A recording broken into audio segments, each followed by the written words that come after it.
Oh, well, you're probably wondering why we're going to Ireland. After all, this show's called America Town. Well, me and Dustin both come from Irish descent. We have arrived here in Dublin, Ireland, and we're just a couple of Yanks, really. Oh. Is what everybody else will call us, pretty much.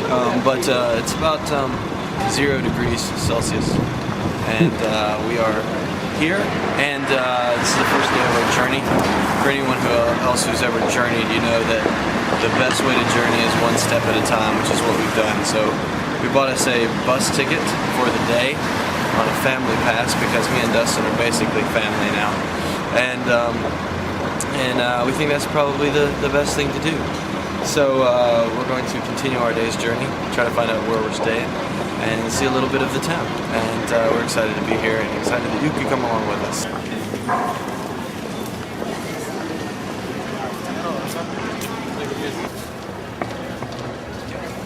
In the Commons, and she continues. This is our tiny living quarters.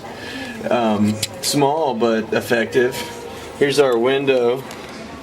It has a mind of its own, really. It kind of opens and closes. We are going here. A giant cartoon map to tell us where to go. Exactly.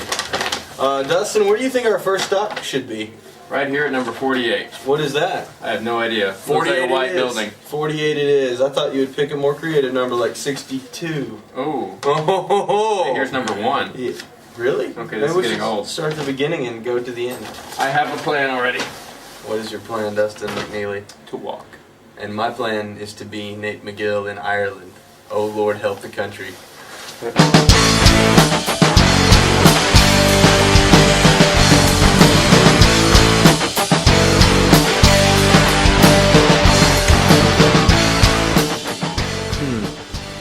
There's a lot of beauty to be seen in Ireland, both in the north and in the south, as me and Dustin found out. We walked around Dublin and noticed that, there weren't too many large, crazy buildings. There weren't large supermarket stores. There weren't Walmarts. There weren't Starbucks. There weren't a lot of things. And we just found that very interesting as we walked through, because we're used to being in America. And it kind of makes you think of your family, the people who came from Ireland to America. What were they dealing with? Were, they starving because they ran out of potatoes, or did somebody murder all their sheep? You don't really know why, or at least I don't know why my family moved to America.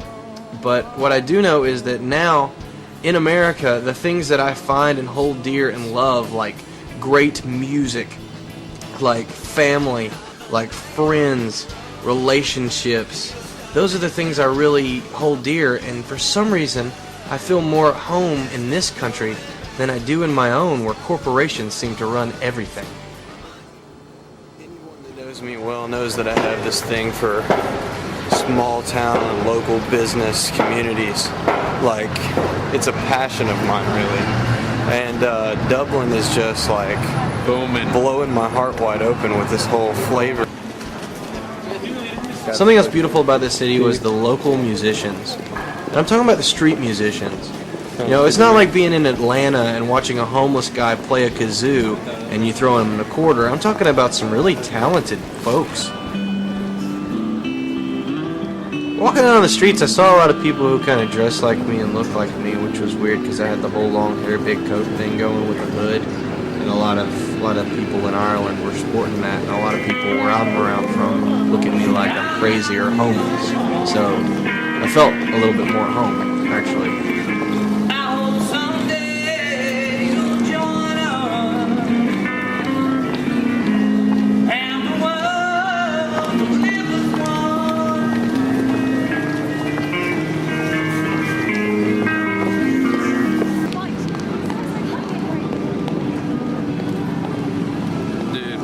Something to eat. I'm starving.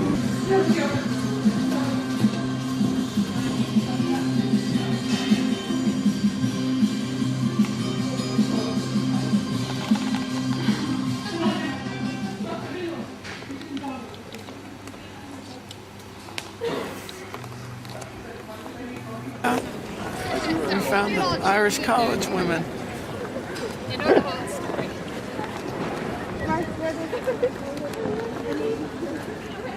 And when they just found out most of them are foreign exchange. Ooh, we know about those.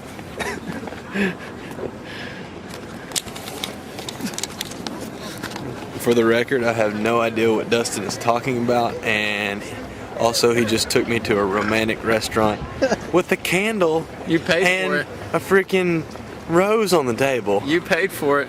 Candle, rose, and the waitress.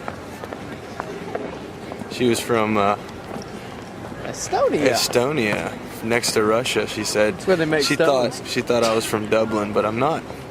I told her I was from the dumb old U.S. of A. And she said, "Oh, hee, that's funny, dumb Americans." I said, "Yeah, you sound Chinese." She's Hey, like, dude. "No, I don't. You just Okay, shut up. make me sound Hey, man, Chinese there's people when going you in do that my building over there. accent." Let's follow them. In the class? Yeah. Follow them into class? I think I could live here. I'm not just saying that this time, people. I really mean it. I think I could live here. Another night on your own. You're still thinking all love you let go. There's no going back. Black scar on your heart reminds you every day of the one that got away from you. Love makes you blind, but it's the other.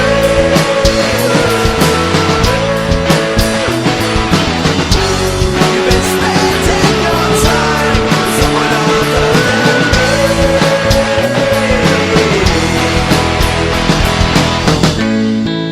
Love makes you blind, but I've been seeing things I don't want to.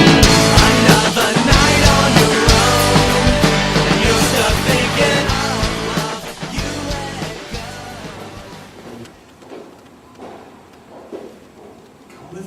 Okay, I thought maybe you wanted a still shot. No, I was talking to the audience. Come with me. Not much has changed down here since the 13th century. It's the gravity. I'm betting you probably don't have this in your church basement.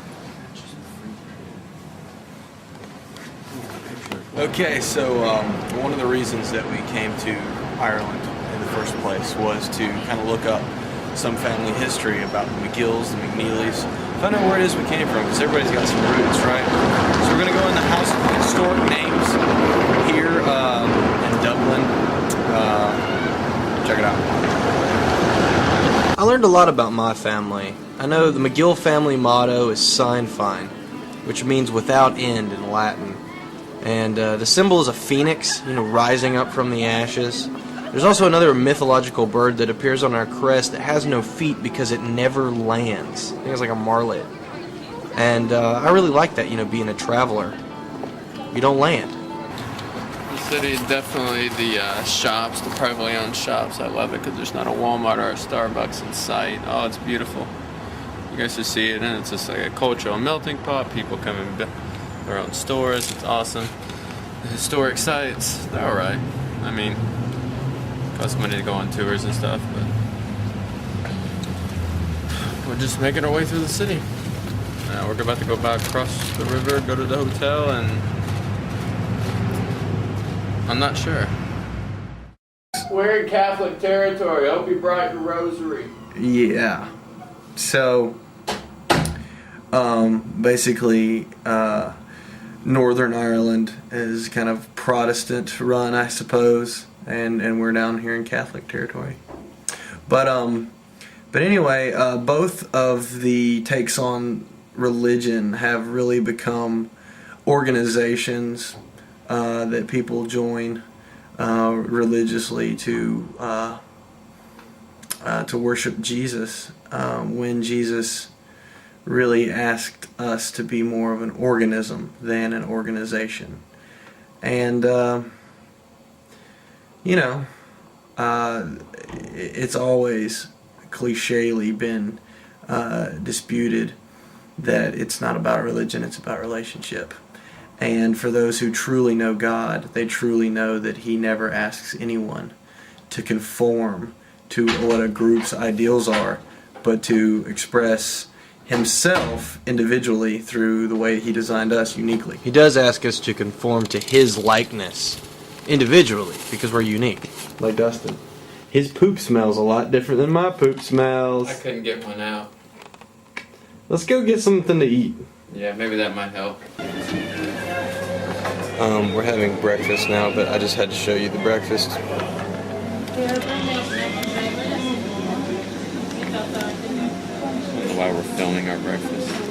Hey everybody, this is Connor here. He's with Amnesty International, which is it's an awesome organization that you can basically donate to help out their cause, which is, and then what is your cause? Okay. What is it that you do? Okay, basically we are Amnesty International. Being an American in another country, you're probably going to be hated these days.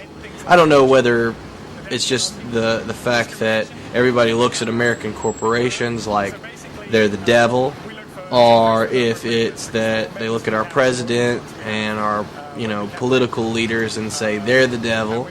But eventually it gets down to America just being the devil.